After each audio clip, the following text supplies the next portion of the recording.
Scott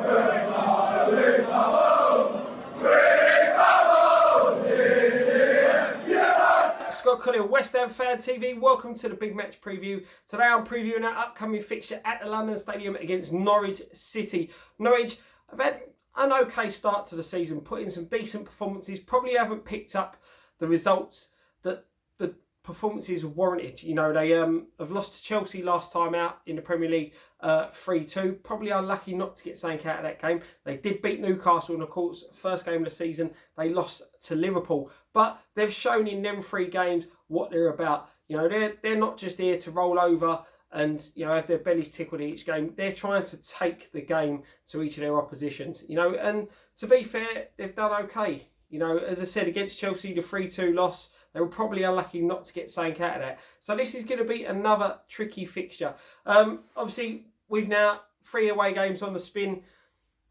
Decent performance against Newport in the League Cup. Obviously, massive changes in the starting 11 in that one, but it was good to go there. It was a professional performance, you know, run out 2-0 winners. Newport probably feel a bit hard done by that they didn't get a goal, but we did what needed to be done.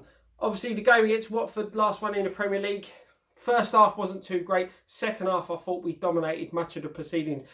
I know Watford missed that chance, but I still think we had enough about us to go on and still win the game and win it comfortably as we did. So this is going to be a game where I think that both defences are going to be under a little bit of pressure. You know, both teams are a lot better going forward than they are defensively. You know, as I said, Norwich already scored, I think, 6 goals in the Premier League so far this season, but they've conceded, what, 8, I do believe. So, you know, it could be one of them. This could easily be a 3-3 in the way that we defend. But I am confident going into this. Obviously, 3 away games on the spin, picking up 4 points in the league, and obviously a nice cup win leading on to Oxford in the next round. So, you know, we've got to be confident going into this.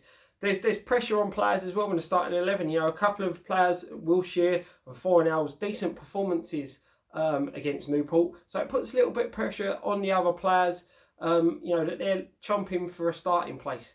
So, you know, it's going to be interesting to see what Pellegrini does on this one. For me, as I said, I think we need to take the game to Norwich. Don't let them settle. Don't let them get their passing going. They have got a lot of pace. They've got a great striker in Pukki. You know, he started the season really well. He looks really good. His movement off the ball will cause us a lot of problems. It's just how we deal with stopping the ball coming to him. You know, Declan Rice and Noble, if he starts, have got a massive job closing down their midfield, not allowing them the time and space to move the ball freely. You know, they've got some decent wide players as well, so they are going to cause us a few problems. But I just think the way they are at the back and defensively, I just think going forward, again, you know, we will cause them a lot of problems. Heller getting his first 2 goals for us against Watford. His performance was very, very good. I thought, you know, he looks like he's going to settle into the Premier League for me, and he's still learning the game. He's still learning the Premier League game, you know, so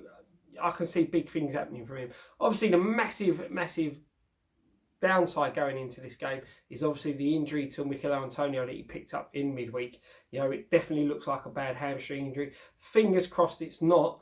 But the way he went down, it did look quite bad. So obviously he's out for this one. Hernandez is back fully fit after missing the last 2 games with a knee injury. So, you know, again, he did get his goal. He took his goal well against Brighton. So he's going to be, you know, putting pressure in the manager's mind again. I fully expect him to start on the bench, but, you know, he's a good option to have to bring on as well.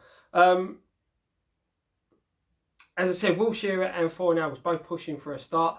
Do you think they did anything against Newport that warrants them coming into this side? You know, I thought they both had a fairly okay game. Wilshere, yeah, we was a bit sloppy in possession sometimes, but we see with him his range of passing that he's got and what he brings to the team. So does he get his place back in the side? Do we drop Mark Noble, who had an absolute blinder against Watford? For me, you don't. You know, for me, I think we start with the same 11 that started against Watford.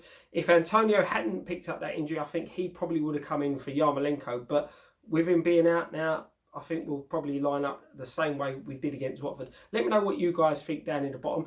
Head over to Dan's video that he did yesterday with, I think it's Chris from Talk Norwich City. You know, it's a really good video, and you get some insights from a Norwich City fans' point of view in how they see this game and how their season's going so far for them. So it's a, you know, it's a decent watch. Just finished watching it myself, so make sure you head over for that one. Check out all our other videos as well. Me and Ryan will be live on Thursday evening. Make sure you check out that one. We'll be back straight after the game, fan cams, post-match pint. So make sure you check out all our stuff. Thank you very much for watching. One thing left to say, come on you irons.